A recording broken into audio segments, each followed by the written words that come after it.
Hello, আসসালামু আলাইকুম। Welcome to my blog. Hungry পাখি চ্যানেলে আপনাদের সবাইকে স্বাগতম জানাচ্ছি আবারও।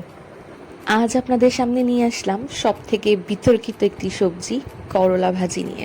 এভাবে যদি আপনারা করলা ভাজি করেন তাহলে যে কেউ খেতে চাইবে, যে পছন্দ করে না সেও খেতে চাইবে, আর যে পছন্দ করে সে তারও বেশি করে খেতে চাইবে।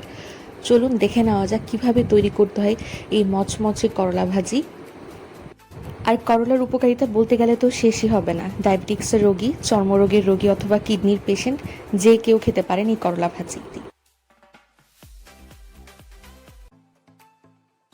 এখানে 5 থেকে 6টি করলাকে চাকচাক করে কেটে নিয়েছি এবং লবণ ও হলুদ দিয়ে মাখিয়ে নিয়েছি।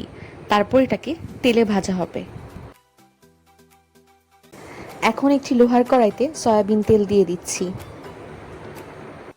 তেল ভালো মতো গরম হয়ে আসার পর এর মধ্যে করলাগুলো দিয়ে দিব। মনে রাখতে হবে প্রথমে ভালো করে কড়াইটিকে গরম করে নিয়ে তারপর তেলটিকে ভালো করে গরম করে নিয়ে এর মধ্যে করলাগুলো দিতে হবে, না হলে মচমচে হবে না এবং নিচে লেগে পুড়ে যাওয়ার সম্ভাবনা থাকে। করলা চাকচাক করে কাটার পর লবণ পানিতে 2 থেকে 3 বার ভালো মতো কচলিয়ে ধুয়ে নিলে এর মধ্যে তেতো ভাব অনেকটাই কমে যায়। তবে এভাবে মচমচে করে রান্না করলে তেতো ভাবটা এমনিও থাকে না। আপনারা যদি চান তাহলে ওভাবে না ধুলেও পারেন। মিডিয়াম লো হিটে করলাগুলোকে ভাজতে হবে। খুব বেশি জাল দিয়ে ভাজা যাবে না, তাহলে রান্না হবার আগেই পুড়ে যাবে।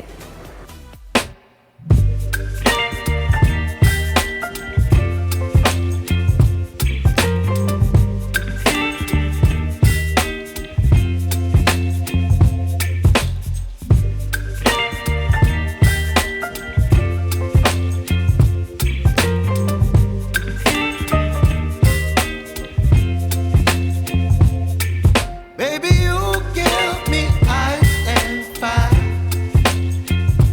You're giving me wind and rain. You're some kind of butterfly. Baby, you give me midnight. You whip up my appetite. Don't leave me here high and dry. Oh, well, I don't wanna jinx it, baby.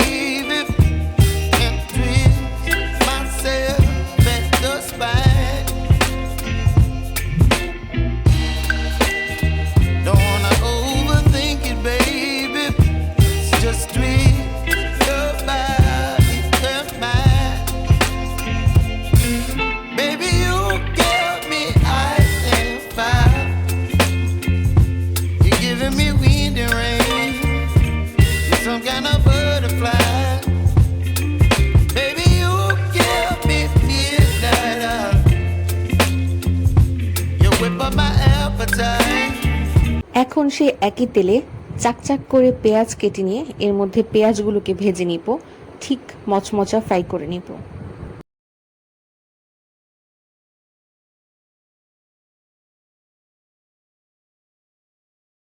অনেকটা বাদামি রং হয়ে এসেছে পেঁয়াজগুলো। এর মধ্যে কাঁচামরিচ ফালি দিয়ে দিয়েছি, এগুলোকে পেঁয়াজের সাথে ভেজে নিব। আর এর মধ্যে দিয়ে দিব পরিমাণ মতো লবণ। আমরা বেরেস্তা যেভাবে ভাজি ঠিক সেভাবে এগুলোকে মচমচে করে নিব। পেঁয়াজের সাথে কাঁচামরিচ দেওয়াতে পেঁয়াজগুলো তো একটা ঝাল ঝাল ফ্লেভার চলে আসবে।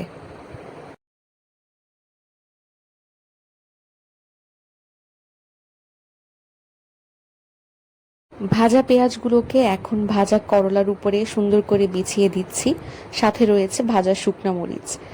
এভাবে করলা ভাজাকে ভাতের সাথে মাখিয়ে খেতে কি পরিমাণ মজাদার লাগে আপনারা ট্রাই না করলে বুঝতে পারবেন না। তৈরি হয়ে গেল সব থেকে সহজ উপায় সুস্বাদু করলা ভাজি, মচমচে করলা ভাজি। আমার ভিডিওটি যদি আপনাদের ভালো লেগে থাকে তাহলে সাবস্ক্রাইব করতে এবং ভিডিওটিতে লাইক দিতে ভুলবেন না। ধন্যবাদ। আল্লাহ হাফেজ। আবার দেখা হবে।